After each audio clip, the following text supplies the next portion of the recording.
Rogers for his weekly conversation with us from D1Baseball.com. You can follow them on Twitter. If you're not subscribing to the website and you are a college baseball fan, I kind of question how much of a college baseball fan you actually are, because there's nowhere you get as much content as you get at D1 Baseball. What's the lid you got on there, Kendall? Is it Grateful Dead hat?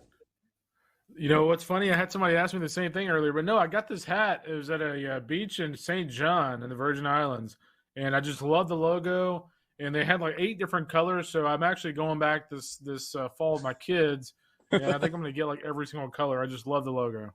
There you go. All right.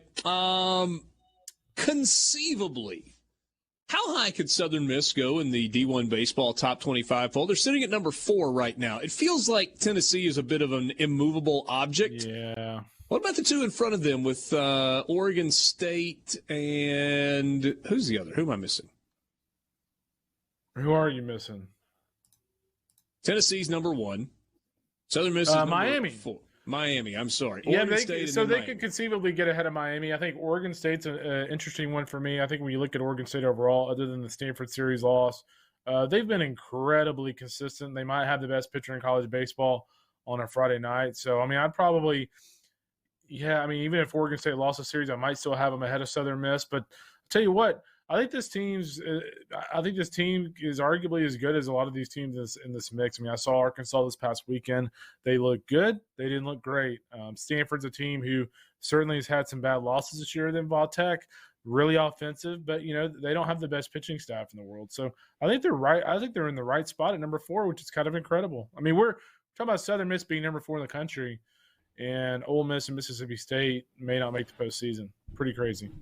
Yeah, this is a weird year, and we'll get to Ole Miss, Mississippi State. They played each other 3 times this past weekend. They play again tonight in Pearl.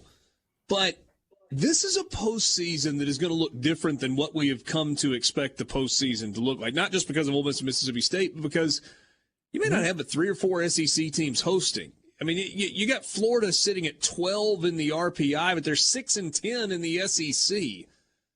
I don't know what this is going to look like, where you got Georgia Southern hosting and probably Dallas Baptist hosting and Southern Miss hosting and teams like LSU and Mississippi State and Ole Miss and others not. Yeah, imagine if you, before the season, had you gone to Vegas and bet on Wofford being in the top 25 at this point in the season and Vanderbilt, Ole Miss, and State not being in the top 25. Like, imagine the odds you could have gotten on that. But that's just the kind of year it's been. And I'll tell you what the recurring theme is with these teams like Georgia Southern, Wofford, Texas State, Gonzaga. The common denominator with all those teams, they're really, really old. And we talked about that coming into the year, but it's just all these mid-major teams are really old. And, we've talked so much about how the transfer portal and things like that and getting year of eligibility helps the power conference teams. But I've been arguing this whole time that I think the transfer portal and things like that really help the mid-majors as well, because what happens is, I'll use Josh Hatcher as a great example. So Josh Hatcher, he kind of waned a little bit at Mississippi State.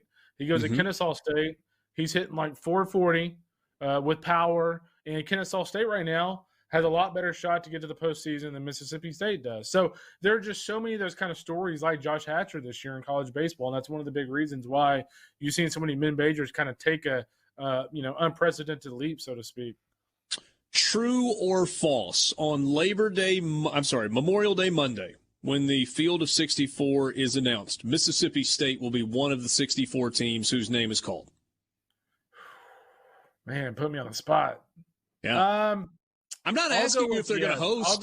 I'll go with true. So I struggle. I go back and forth between 13 and 14 wins. I think this team will find a way to win 14 to 15 games, and I think with kind of their cachet and things like that, I think they can squeak into the postseason. It's going to be close. It's going to be real close. So is this – they're going to have to win the first game in Hoover. They're going to have to get in that double elimination bracket. Okay. Is this going to be the first year that the committee is going to say, well, yeah, there are RPIs in the 60s, but they won it all last year, and they managed to win 14 SEC games, and that's good enough? Yeah, I mean, I think if they can win 14 SEC games, I think their RPI will be okay. Like, I don't think it's going to be great by any means, but I think it's going to be within striking distance of getting that large to the point where people across the country aren't going, that's a total screw job that they made the postseason. They can get to 14 wins. It won't look as bad as it does right now. True or false? Same scenario, Ole Miss. Man, you had to go there. I mean, I might be wrong. I've been wrong a lot in my life. But I've got Ole Miss with 11 conference wins right now. That's how much confidence I have. 11 conference wins. Maybe 12. I'm giving them 12. I'm giving them 12, and that's feeling pretty confident. That's kind of giving them an extra win.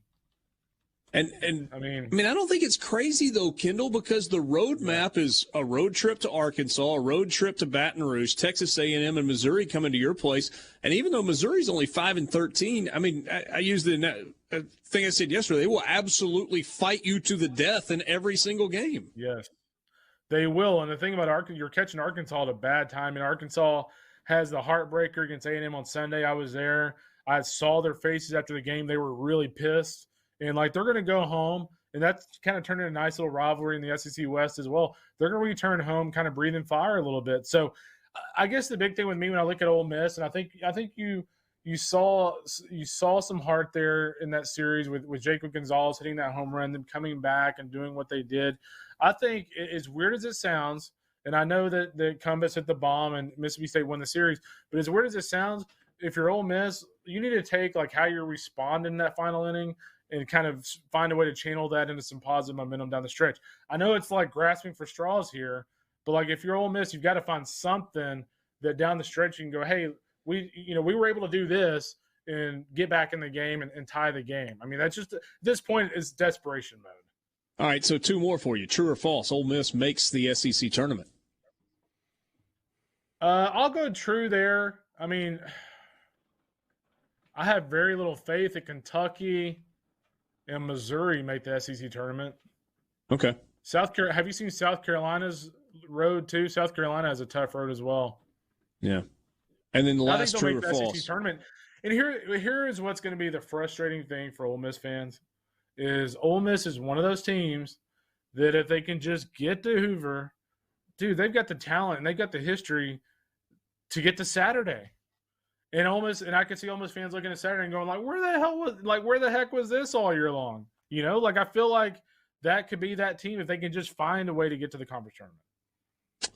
Finally, true or false, on Memorial Day Monday, when Southern Miss hears its name called, it will have a 1 through 8 next to it. By the way, I thought you were going a different direction. I was about to say, please don't put me on the spot about that right now. I will go with yes. I think Southern Miss will be a top 8 seed because I just think when you look at that league and you look at USM's rotation, I do not think they're losing more than maybe one series the rest of conference play, maybe not another. So, yeah, I think they'll be a top 8 seed. Did you think I was going to ask you? Watch them get Mississippi State as a 3 seed. Could you imagine how mad they would be if they were a top 8 seed and got Mississippi State as a 3? More likely to get LSU as a 2 or Mississippi State as a 3? Probably LSU as a 2. I think State, no matter what they did this year, that's a really difficult 3. Yeah. Especially when LSU fans would travel too, but yeah, that wouldn't be very fair as a 3.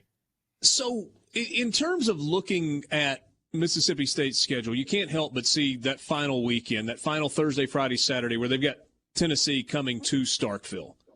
How locked in is Tennessee going to be in? If they've got everything sewn up, a number 1 overall seed, an SEC regular season championship, they're healthy, all those things, how locked in are they going to be that weekend? Because that's huge man. You watch opportunity. The Vols. You watch the Vols. You're talking about the Vols have a chance to humiliate the defending national champions? They'll be ready. They're not gonna overlook that series. It won't be like Florida that year. Remember when Florida went to the dude wearing beach outfits and beach towels and stuff like that, and State just wiped the floor of them? Mm-hmm. I don't think that's going to happen. Okay. This is a different Tennessee team than that Florida team. What an incredibly fascinating year it has been, and it's just a season that looks different in college baseball. Kendall, we always appreciate